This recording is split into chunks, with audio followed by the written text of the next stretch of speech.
Hey there internets, I'm Michael and today on Toucan Game we've got a review of Terraforming Mars by Stronghold Games and Fricks Games. But what is it? Well, if we look at the cover here, you can see that there's some people planting stuff on a red planet being hit by an asteroid. So it's about Terraforming Mars. It's all in the title, it's all in the imagery. That is what this game is. But how do you go about Terraforming Mars? Well, it's made up of playing cards, really. That's the bulk of what this comes down to, is playing these cards to build up an engine. Because the way the game works is you first have this round of buying cards using the money that you have. Then you use those cards as your actions in order to perform things such as increasing your production of the various resources, or to do things to actually terraform Mars, because there are 3 criteria to terraforming Mars. Firstly, you need oxygen. Secondly, you need temperature. You need to get the heat up. You need it to be warm enough. And thirdly, you need water. You need to place out these 9 oceans. And it's once all of this is done that the game ends. So it has a very controllable, in a way, game end condition. So as you go along, you build up your engine so that you get more income each time you do the production phase, and then you buy more cards, and then you play more cards in your actions phase, and you just ramp up and up and up until, you're just doing the terraforming. But then, how do you actually win? Is it the first person to terraform? No. You see, you're kind of doing the terraforming cooperatively, but you'll want to have the most score. Now, you will gain points by doing the terraforming, but you'll also gain points through other means. You can complete milestones, which are being the first to get something and then you pay some money, basically, which will give you points. You can fund an award, and the quicker you fund it, the less it's going to cost you. But then the more chance there is that someone else will, knowing that that award's going to pay out victory points, beat you to it and end up with more at the end of the game. And it's kind of a person who has the most of that thing will get the most points, second most will get a few points, everyone else gets nothing. And each of these awards and milestones you can only have 3 of in a game. So there's an element of needing to be doing them quick enough, but not doing them so quick that you're putting points ahead of building your engine. Because if you don't get your engine built, then people will just overtake you at the end there. Placing tiles on the board will get you points at the end of the game as well. The final thing that will get you points is some of these project cards will give you points.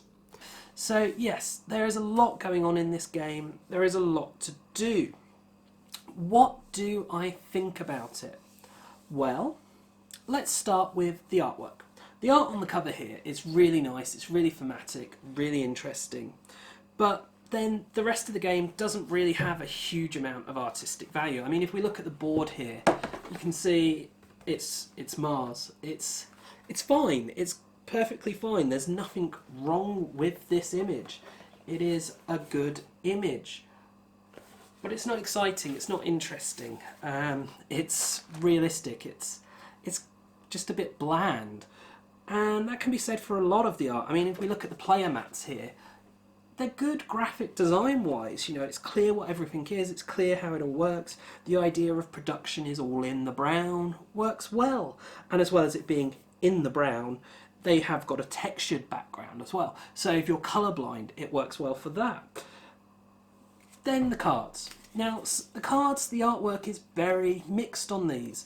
Some is really nice and it's like the cover artwork, and then you have others that are just like a picture and a bit boring and bland. But you can overlook the art. The key thing is the graphic design of these is actually very good. I mean, that for example is just a picture of a worm. It's kind of a bit boring as regards to art. The graphic design that they've done with the layout on these cards is actually very good. They've got clear, distinct areas for like the criteria for your tags. They've thought about how you're going to lay the cards out on the table, as well as how you're going to hold them in your hand. They've got symbology to make it quick and easy to see what a card does at a glance. But they haven't relied on that. They've got text. It's small text, it's a bit hard to read, but it's there to just make it very clear what every card does in detail, which is good. I like that. I wouldn't like it if I had to read all that text, but the fact that you can read it and then you can just remember based on the iconography what that is works really nicely. You're not having to read through the whole lot every time. So what else is there artwork wise? Well, the tiles are a bit bland and boring. We've got here a tree.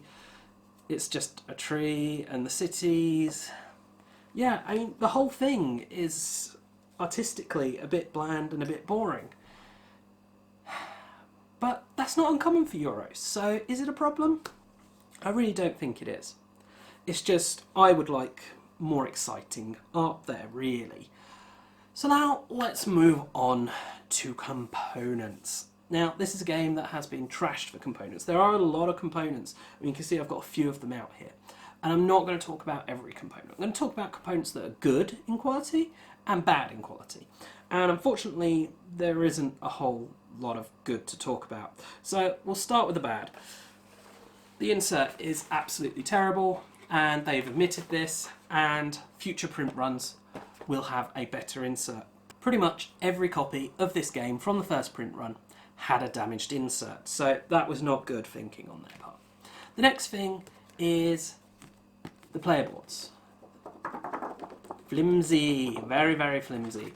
Not really a big issue, but because of games like Scythe, we've now grown used to expecting more. Yes, though it would be a much bigger expense. In Scythe, you have spaces that are like sectioned off, so when you knock it, it doesn't just all fly everywhere. This, slightest knock, and it will go flying. The good thing is that because it's that flimsy, it has quite a low profile, so it is quite difficult to knock it. So there's a bit of give and take there. It's kind of just a, I would have preferred something heavier with slots to put them in, like we've seen with Scythe. Let's move on to the cubes. I actually really like the player cubes. I think these are really nicely done. They're just that semi-transparent plastic of a colour, but I like them. They're nice, they're bright, they're vibrant, they're lots of different colours. It works well. The chromatic cubes, so we've got our gold and silver and bronze. Again, I think these are absolutely lovely. They would be fantastic, except for one small problem, that they're really prone to the corners chipping. And I don't really know what they could have done about that, but otherwise they're really nice. And probably the nicest component, and yet they still have a problem. The cards are not as high a quality as I would expect in a game in this day and age, especially from a big publisher. But you get so many of them that if they'd gone for higher quality card, it would cost a fortune. And people who really, really are concerned about the quality of card probably are going to sleeve their games anyway. So they would have sleeved it no matter how good quality the cards were. So it doesn't really matter, they're going to sleeve them anyway, and that'll protect them anyway. So I don't think it's a big issue. They're not subpar quality, they're just not as good as I'd kind of expect nowadays. And then the tiles are actually really nice quality. I've not seen any kind of peeling of layers, separating. These are probably one of the higher quality components in the game. So that's the components. Now let's talk about the gameplay, which is of course what people are most concerned with. Well, as I've said, this is a Euro. This is your mid-weight Euro. There's no getting around that. It's not hugely heavy. It's quite simple. New players are going to be able to pick this up and learn it quite effectively.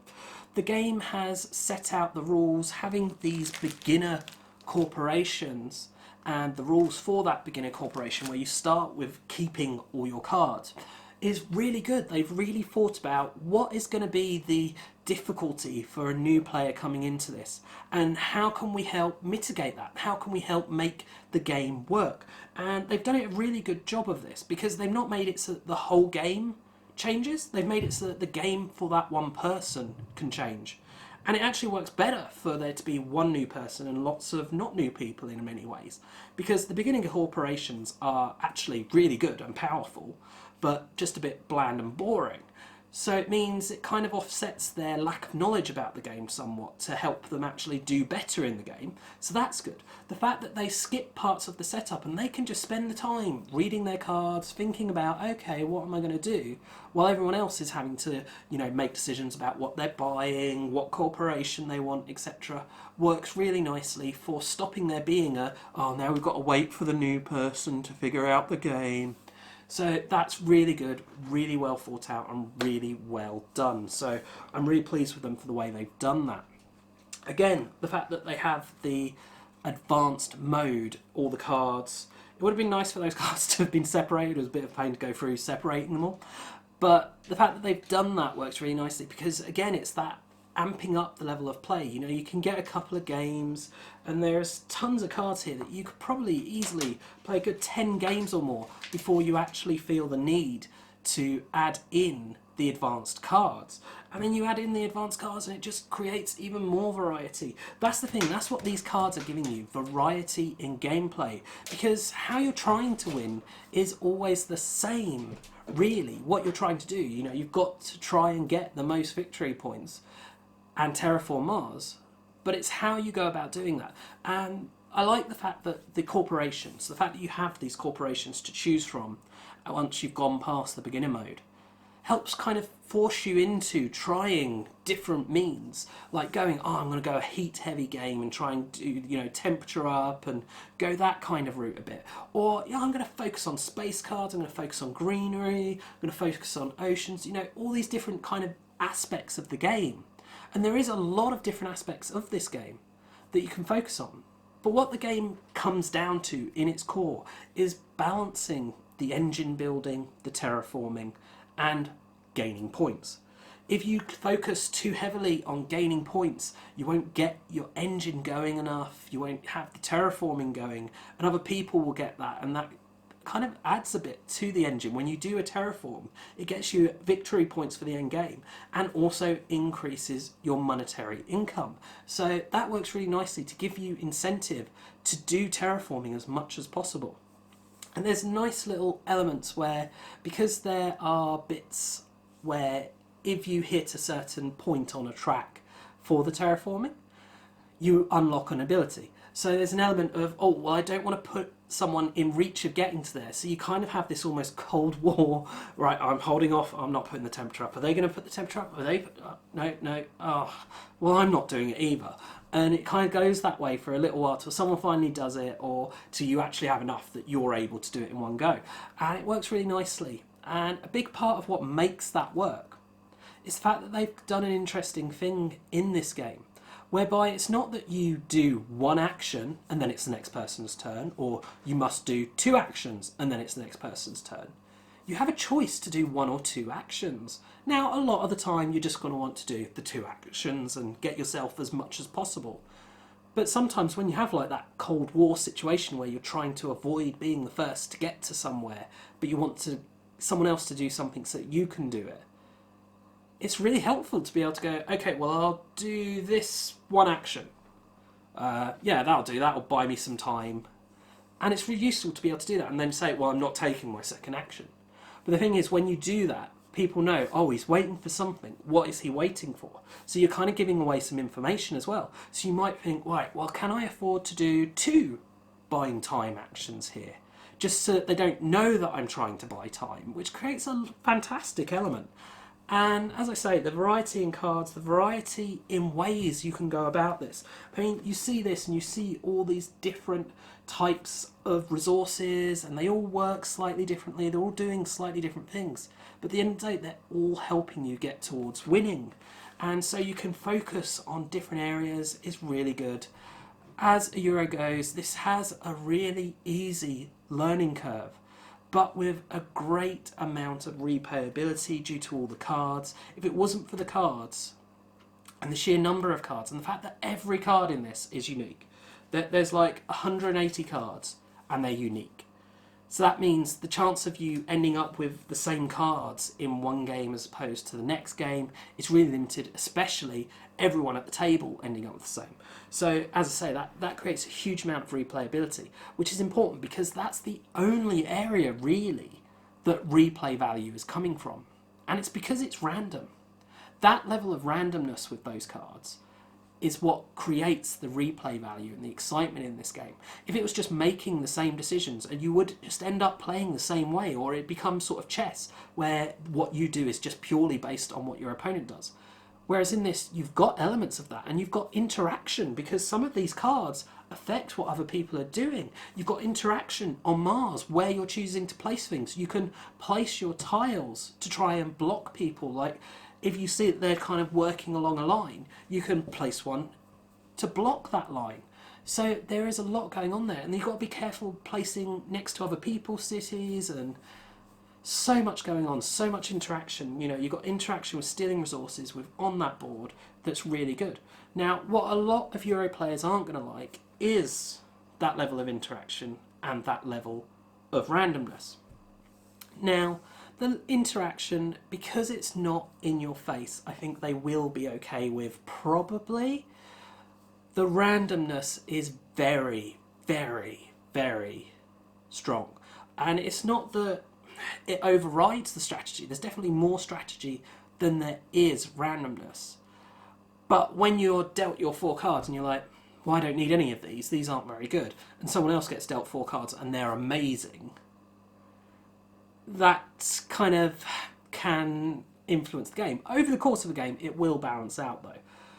But it can cause problems for a lot of people. But they've considered this in the rules.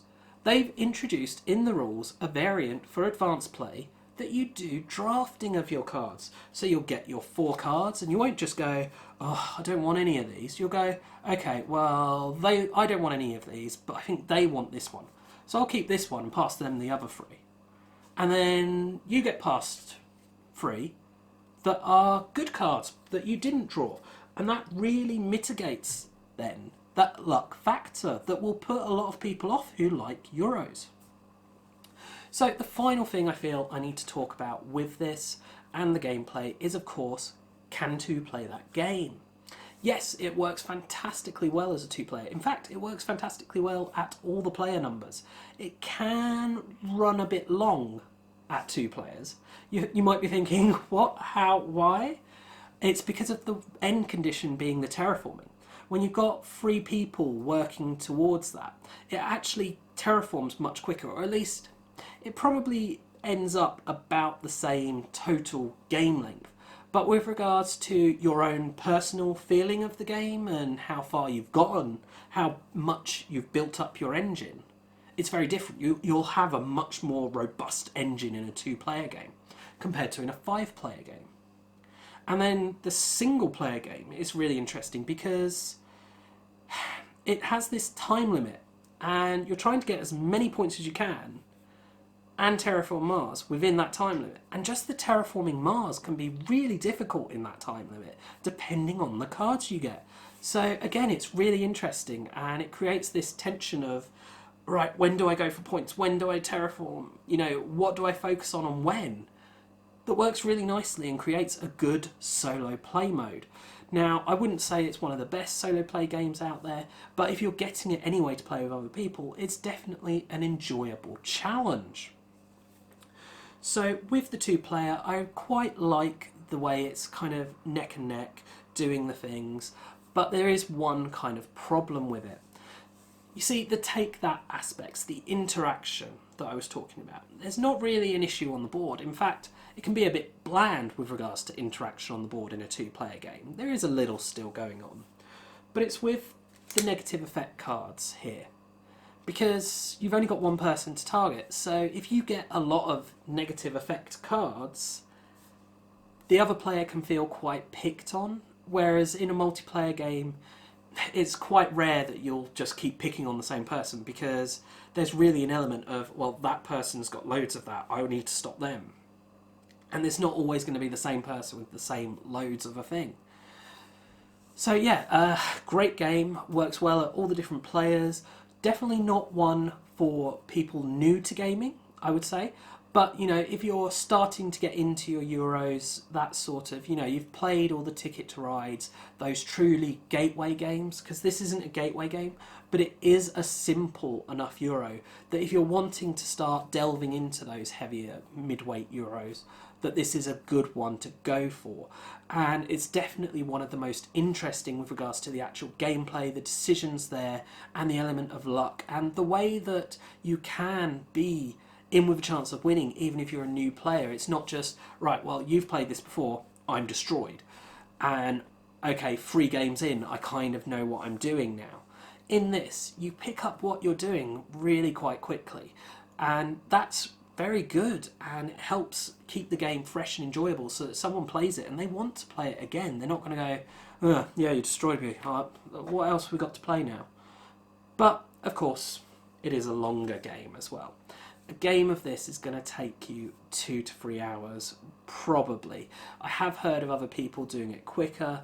It can be very analysis paralysis causing, where you're staring at your cards going, what do I do next? Or the worst thing is when you get the cards to blind, it's like, well, which do I want to buy? How much have I got? What can I do with it? And you can get very bogged down analysing all the different possibilities. If you're someone prone to analysis paralysis and you don't like games that cause that, again, this is not going to be a game for you. If you're not worried about that, or if you don't really know about analysis paralysis, or whether or not it's going to be a problem for you, I would definitely say to try it if you're interested in that kind of mid-weight Euro, that you don't mind that it doesn't have a hugely thematic feel to it. Okay, that is my thoughts on Terraforming Mars by Stronghold Games. Thank you for watching, and please do subscribe and check out the rest of the videos on the channel, as well as checking us out on social media. And as always, thanks for watching, and bye for now.